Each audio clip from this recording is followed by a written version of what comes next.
جب بندے سے گناہ سرزد ہو جاتا ہے اور وہ معافی مانگ لیتا ہے تو اللہ کو وہ بندہ بڑا ہی اچھا لگتا ہے۔ انسان کے اندر چونکہ یہ دونوں چیزیں رکھی گئی ہیں تو کبھی کبھی اس سے گناہ بھی سرزد ہو جائے گا۔ نیکی اس کی عقل، اس کا فہم، اس کا ادراک، شریعت کی رہنمائی، انبیاء کی تعلیمات اسے بتائیں گی کہ وہ نیکی کے راہ پہ چلے، لیکن کبھی کبھی بائیں سمجھ سے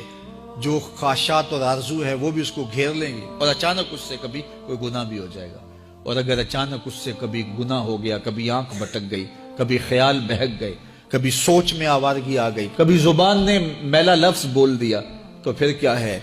کہ پھر فوری معافی مانگ لے۔ مومن جب گناہ کرتا ہے تو ایسی کیفیت ہوتی ہے جیسے ابھی احد پہاڑ تلے آ گیا ہے، اگر اس نے توبہ نہ کی تو کچل دیا جائے گا۔ اللہ اکبر، تو پھر فوری معافی مانگتا ہے تو یہ اللہ کو بڑا ہی اچھا لگتا ہے۔ اللہ کہتا ہے فرشتوں سے کہ دیکھو میرا بندہ آخر میری دہلیز پہ آیا ہے نا، تم گواہ ہو جو میں نے اس کے سارے گناہ معاف کر دیے۔ تو گناہ کے بعد جو شرمندگی ہے،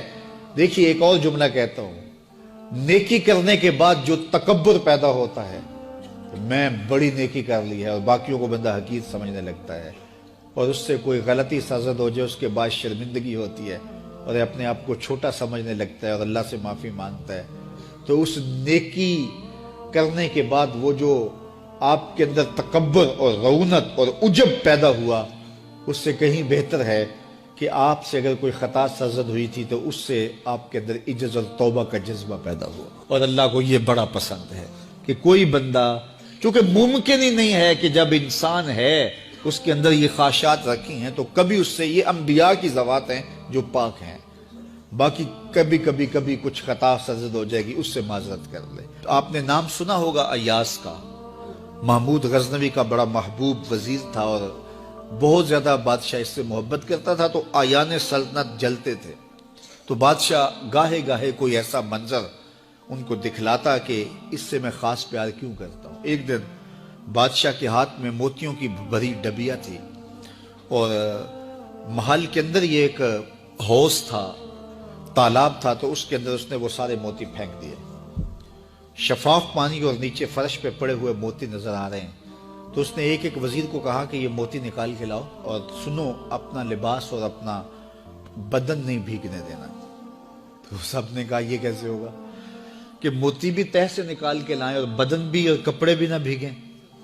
تو دوسرے کو کہا، اس نے کہا حضرت یہ کیسے ہوگا، یہ شرط ہٹائیں تو پھر میں نکال کے لاؤں۔ جب بات آئی ایاز کی تو ایاز نے فوراً چھلانگ لگا دی، موتی پکڑے، ڈھونڈے، ہتھیلی میں لیے اور کانپتے ہوئے بدن کے ساتھ بادشاہ کے سامنے پیش ہوا، حضور یہ لے لیجئے۔ بادشاہ غصے میں تھا کہ میں نے کہا تھا لباس اور کپڑے بھیگنے نہیں چاہیے، تیرے بدن سے پانی نچڑ رہا ہے، تیرے لباس سے پانی نچڑ رہا ہے، یہ کیا؟ تو ایاز نے ہاتھ باندھ کے کہا، بادشاہ سلامت، آپ کے دو حکم تھے، ایک حکم یہ تھا کہ موتی نکال کے لانے ہیں، دوسرا حکم یہ تھا کہ کپڑے اور بدن بھیگنا نہیں چاہیے۔ ایک کام میں نے کر دیا ہے، دوسری غلطی ہو گئی ہے، معافی چاہتا ہوں۔ تو کہا وزیرو یہ ہے خوبی اس کی، تم نے کہا ہم کیسے نکال کے لائیں، اس تالاب میں اتریں گے تو بدن تو بھیگے گا ہی بھیگے گا۔ تو کہا جب شہوات دی گئی ہیں، خواہشات رکھی گئی ہیں، آرزویں دیوانی ہیں، اور پھر اس کائنات کے اندر رہ کر کے حضرت انسان کبھی تو اس تالاب کی غلاظت سے اپنے آپ کو بھر ہی دے گا، تو پھر کمال کیا ہے کہ نیکی کے پھول پیش کر دے، سجدے کے موتی پیش کر دے، رکوع اور قیام کے موتی پیش کر دے، ہمدردی انسانیت کے ساتھ پیار کے موتی پیش کر دے، سارے موتی پیش کرے، پھر مالک کا جلال کہ تیرے کپڑے کیوں بھیگے، یہ گناہ کیوں کیا، یہ گناہ کیوں کیا، ہاتھ جوڑ کے کہے مالک اس کی معافی مانگ، تو اللہ تعالیٰ پچھلے گناہ نہ صرف معاف کرتا ہے بلکہ ان گناہوں کو نیکیوں میں تبدیل کرتا ہے۔